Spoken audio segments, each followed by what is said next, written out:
那说说中美之间这单打得怎么样啊？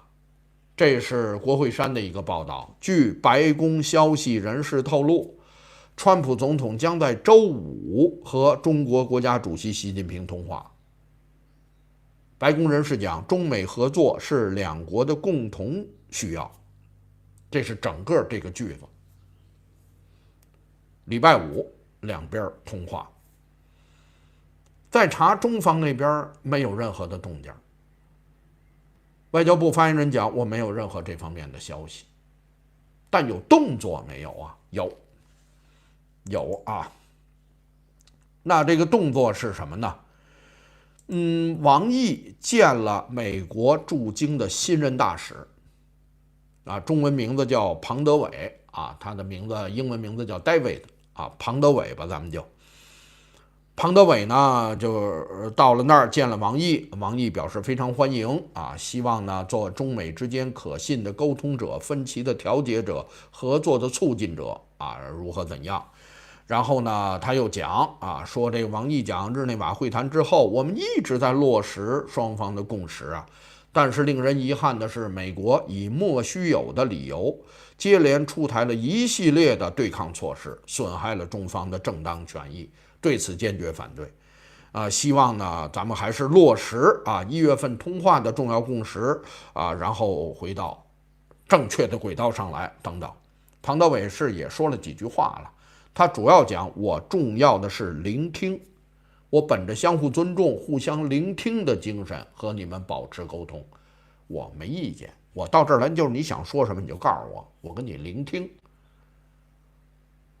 那这是什么情况？这是一种正常的接待，还是一种不正常的一种额外的议程呢？应该是后者，因为呢，庞德伟15号就到了北京了。隔天，中国大陆的外交部长兼礼宾司的外交部长助理和礼宾司的司长洪磊，就接受了庞德伟递交国书的副本，也就到这儿来报道。作为大使呢，要接待一下接国书，这事儿已经结束了，这个事儿完成了。然后20号，外交部副部长马朝旭也见了庞德伟。该客气的都说了，各方面该怎么样都聊了。所以说这是5月20号到现在，那个过程到北京，然后和当地和中国的官员见面，那个过程早都完成了。那王毅突然见这一次呢，就是额外的。额外的意思是什么呢？那真的是要有这个电话了，也就是两边呢再通过这个新来的驻华大使再进行沟通。再进行铺垫再做一些两边通话的准备。因为这件事呢，就是你到人家来，你得先跟人家当面打个招呼，那过程早就完事儿了。这是一个额外的举动所以说这件事呢有动静你也不能说一点意思都没有，还是有了还是有了。那能谈成什么呢？华尔街日报，包括呢美国的那个媒体 Political 政客，他都做了一些报道，大概呢好像也谈不成什么咱们看看华尔街日报的这个说法。华尔街日报呢这个说法是挺令人吃惊的。最近华尔街日报它有很多内线的消息，事后证明都非常的准确。他是这么讲的。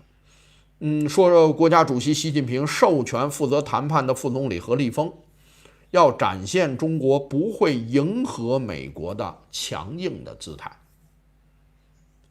什么意思？这也表达了习近平他的个人态度，也就是这次和美国一定要强硬。这是你下去接着跟他硬干这个是没什么好商量的。何立峰呢明确表示，中国在这场贸易战中的战略和川普第1任期的策略是完全不同的，完全不同。说这次呢，当时刘鹤嘛，最后答应的可能有点太多了，那中美第1阶段贸易协议有点丧权辱国了。说这次呢，习近平给了何立峰明确的命令，不能迎合，而且呢，这个强硬的态度也就是上个月在日内瓦达成的那个协议，他们认为这个强硬的态度带来了一次胜利，更加坚定了习近平展示坚持立场的这种态度。那我们认为这是对的。你看当时日内瓦你退了嘛，从145降到30，它是这么个意思啊。《华尔街日报》也讲了最近的这个争端，说在日内瓦会议上，北京同意了美国关于恢复稀土出口的要求，解决了最后一个障碍。但从那以后，北京就一直固执己见，迟迟不批准稀土出口的许可证。那你理由呢？他把这次的破裂归咎于美国，说你警告其他国家，全世界不能使用华为的人工智能芯片，是你美国在挑衅，破坏了这次的贸易协议，是你起的头，那我就不给你稀土。那川普后来我就不给你发动机，我就废你的留学生签证啊，那就是后话了。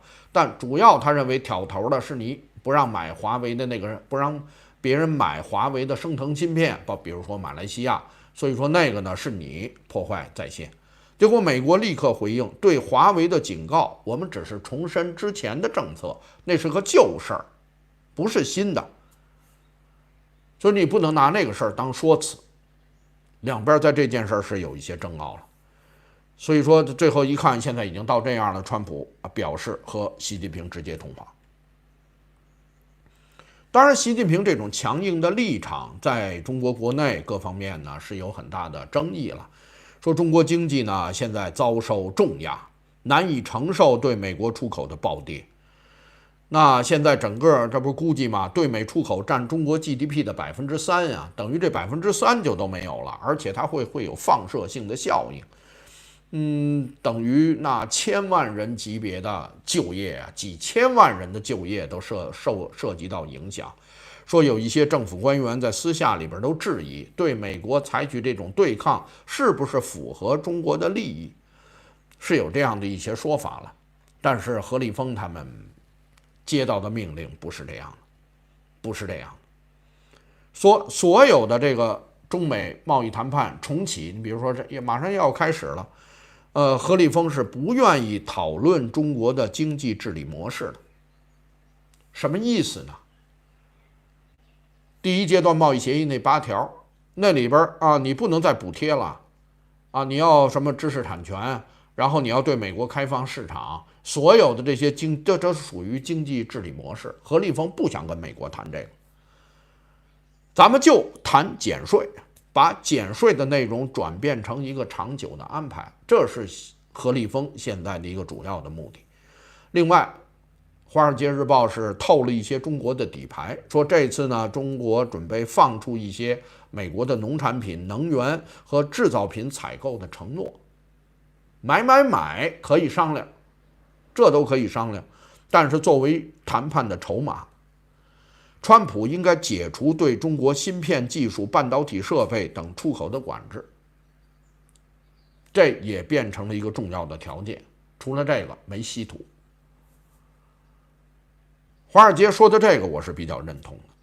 川普念念叨叨的那个中国要对我们大开放或者怎么样的，不可能，那个不可能，和习近平的国家安全战略严重冲突，那个是做不到的。我买还不行吗？然后呢，你把税再给我降点，同时啊，整个的芯片、半导体设备你得给我开了，否则的话没有稀土。就到这么一个情况啊，这是《华尔街日报》的这么一篇报道。然后说到呢 ，Politico 也有这么一个报道，说的也很有意思，简单的跟大家介绍一下。他讲呢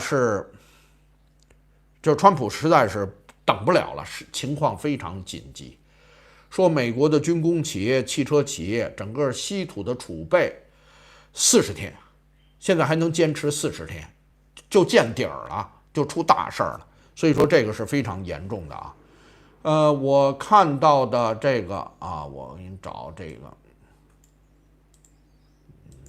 这儿的，这里边涉及到什么呀？就是美国现在那边已经是这么讲的，无稀土不成车。也就是做没有稀土的话，那它整个的像什么自动变速器、节气门体、交流发电机、各种电机、传感器、安全带、扬声器、灯、电机、动力转向器、摄像头，全没法生产了。军工呢就别说了，全都没法生产了，这就坏了，整个企业就停产了，就到这么一个地步啊。所以说，川普等不了了，你们在下边不能再扯了，直接就谈吧。有一个熟悉谈判的人，消息人士透露，跟美国这儿透露说，川普政府面临着稀土的限制，感受到了巨大的压力。但是消息人士指出，习近平对向美国出口更多的稀土或磁铁不感兴趣，他已经明确表达了立场，我不会轻易给你的，我不会放你的。好，就到这么一个这 political 的一个说法。他这儿也讲呢，说稀土一直是重要的资源，对美国汽车、电子产品、国防工业尤其重要。刚才说到那些东西，一旦中断的话，美国汽车在短时间内就立刻停产了，其他保密的那些行业那就都不行了。所以说现在呢，有点攻守逆转了，现在是你求着我呢。那现在习近平有点坐地起价，我掐着你这个脖子，是你也掐着我脖子呢。但是呢，我那个还能透口气儿，我那不着急，但你这个是真喘不上气来了。至少1-2个月内你要现原形，那我现在长脾气了，这事儿就这么说了。那你要稀土，我不光是要买，你得把芯片给我打开。现在已经到了这么一个地步了，拿芯片来换。另外一家美国媒体呢，前一阵儿也说到了当时川普内部的一些有趣的一些故事了，也很有意思。说当时呢，稀土问题表现得非常强硬，川普呢没有想到情况会这么严重。当时呢，川普非常愤怒。当时呢就发帖嘛，说我这好先生我是不当了啊！当时不有那么一段愤怒的话吗？结果在白宫内部开会的时候，和贸易团队在开会的时候，川普就发火了，说中国在作弊，他们就是这么做的，我很不高兴。大家给我出点主意，这事儿该怎么办？结果大家出这主意的也有，出那主意的也有，最后卢比奥他提出了中国学生的想法。当时说到他们在讨论的时候都提到了什么呀？稀土原料对电脑电信设备、F-35战斗机、无人机、潜舰还有什么等等弹药什么的，他刚才说的是汽车，他们在讨论的时候把这都说了。当时卢比奥为什么提这个呢？因为这么多的，因为2种学生嘛，一个是学敏感学科的，一个是共产党有关系的。中共高层的很多子女都在美国留学，锁定这个，我就向你中共高层发出一个信号，你怕还是不怕？结果卢比奥呢，就他用他拿手的，他手里的这个工具，当时川普就同意了，这事儿就公布了。但现在看呢，好像没制住对方，对方不怕。现在又回到了原点，那稀土问题怎么办？什么台湾牌也打了，这牌也打，那牌也打了，最后好像治不住对方。现在人家反而把你给治住了，这一下就麻烦了。我就不知道礼拜5这个通话，假设他有的话，最后会出现什么问题？现在看应该是有，因为昨天和驻华大使见了面是一个额外的安排，应该是为双方在铺路了。这是一个，那也可能铺成了，也可能没铺成，那现在这事儿就不知道了这事儿就不知道了。所以说现在看呢，今天没有什么更多可评论的。现在我只是把这些发展到哪儿了，通报给所有的观众朋友，大家品现在这情况严格讲不好。来吧，说说中国经济。那在贸易战的背景下，在关税的背景之下，中国的制造业没想到在5月份一下摔的是很惨的。本来统计局那个数就很难看了。一下跌回到了荣枯线以下，当时呢是个重跌，订单包括这个就业各方面都有很大的衰退。它那个是规模以上的，统计局盯着的是2000万那以上的，那个还好了，因为它不光是全做出口的嘛，你比如说做电、做水、做能源的那些大企业，他们在里边人家茁壮成长，人家多收钱啊。所以说呢，你真正看中国，真正受这次贸易战影响的是财新的这个统计，是中小企业的。结果呢是5月份财新的这个 PMI 数据出来了，48.3，把大伙吓坏了，一下下降了2.1个百分点，一下跌到了什么程度？跌到了是2022年疫情时候10月份以来的最低值。贸易战才打了1个多月啊，从4月份开始的嘛，结果这5月份一下就到了这么一个地步，不是抢订单吗？大概当时是抢运送，有很多东西做出来了，在库里边没交，当时不是灰溜溜都拉回来了吗？145关税，美国也不要啊，最后呢说降到30了，那边啊立刻把货就都发了，新订单还是没有，出现了这么一个情况。结果呢，整个的制造业在5月份出现了一个急剧的下跌，制造业指数啊，这个呢是创了2022年12月以来的新低，非常严重啊！制造业的新订单指数是8个月首次跌下了50%，刚才说了是2022年10月以来的新低，哇，这是非常严重的啊！新订单指数一下出现了这么一个大幅度的下跌，没订单了，这个是非常要命的。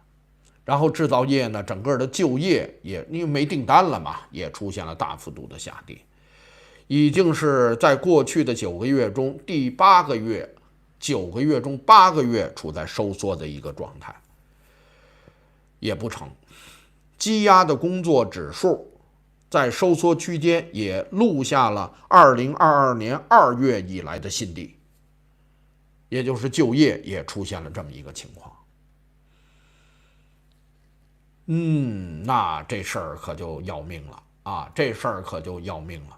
现在呢，等于各个方面，这才刚开始啊，你这才5月份呢，那往后呢？那今年还有7个月呢，那往后这日子可怎么过呀？那就不知道周五的这次电话能把它整明白整不明白。反正现在看，就眼看着这些数都是回到了疫情期间当时的那个状态，当时封城封国的那时候的状态，这可是够要命的啊！所以说出现了一个严重的衰退，刚第1个月就出现了这么一个情况，后边的情况大家就可以想象。